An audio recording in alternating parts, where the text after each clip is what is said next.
上先靈根據美國加省松柏縣吉祥居住巷道睇見清明法會，施願導靈往生功迪事，設立供養居松柏縣董事經理職員暨妙蓮仙館同仁，復為松柏縣清明思親法會。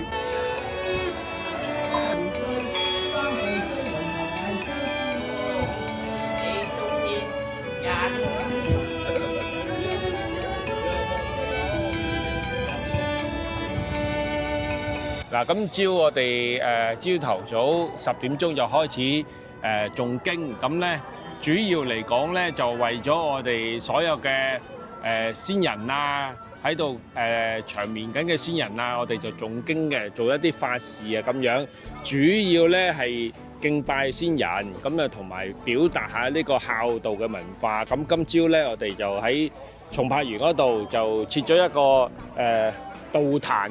請菩薩嚟，就有啲道長啊喺度念經，咁亦都有呢個上香啊、敬茶啊、敬酒啊、三生祭品啊、燒衣包啊、燒金銀啊，我哋就做咗好多啲咁樣嘅儀式，就希望先人可以長生樂土啦，咁同埋陰安陽樂嘅。清明思親春祭活動咧，就係我哋年年都有嘅，係一向呢個松柏園同埋安樂園都會有呢個活動嘅。咁每年咧清明同重陽都係有嘅。咁我哋咧就係松柏園係一間非牟利嘅墓園啦。咁我哋嘅環境啊，所有嘅設施啊都係非常之完善。咁我哋亦都好多謝妙蓮仙館咧，佢年年都同我哋打齋念經啦，咁超度我哋墓園裏邊所有嘅親人。佢哋嘅摯愛係啦，今日咧清明思親春祭啦，松柏園咧非常熱鬧喎。係，大家好，我叫鄺小鳳。係啊，我哋松柏園咧今日咧就非常熱鬧，人山人海。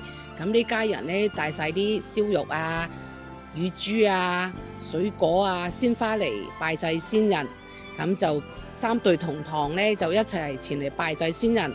咁見到一家人咧咁團結。大家齊心合力守護同埋傳承中國敬祖在師嘅傳統文化，真係令人好感動。